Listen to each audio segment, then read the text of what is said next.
अस्सलामुअलैकुम रहमतुल्लाहि व बरकातुहू। मैं हूँ याकूब अली, आप लोग देख रहे हैं वाई की बोलना जी। हम आज की इस वीडियो में बात करने वाले हैं दुरूद ए ताज हिंदी भाषा में आपको बताने वाले हैं। तो आओ सीखें हिंदी भाषा में आपको बताने वाले हैं मैं टेक्स्ट के साथ। तो आइए शुरू करते हैं आज की इस वीडियो को। आऊज़ु बिल्लाहि मिनश शैतानिर रजीम, बिस्मिल्लाहिर्रहमानिर्रहीम। तो लाइक करना वीडियो से लाइक कर लीजिए। दुरूद ए ताज, जैसे कि आप लोग स्क्रीन पर देख रहे हैं, हमने आपको हिंदी में पूरा टेक्स्ट के साथ लिख कर बता दिया है।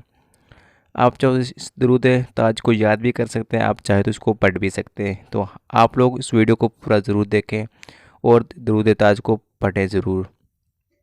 तो वीडियो को आप लोग आखिर तक ज़रूर देखें और वीडियो को लाइक ज़रूर करें। अगर चैनल पर नए चैनल को सब्सक्राइब करके बेल आइकन को प्रेस कर लीजिए। लाइक करें, वीडियो को आखिर तक ज़रूर देखें।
वीडियो पूरी देखने के लिए बहुत बहुत शुक्रिया। मेरे दीनी भाई बहन, आज की वीडियो नहीं, ये मेरे अल्लाह इस वीडियो को बनाने में जो भी गलतियाँ हुई हैं तू उसे अपने फजल करम से माफ़ फरमा, आमीन। दुआओं की गुजारिश, अस्सलामु अलैकुम रहमतुल्लाहि व बरकातुहू। मिलते हैं इंशाल्लाह ऐसी ही इस्लामिक वीडियो के साथ। तब तक के लिए अल्लाह हाफिज़।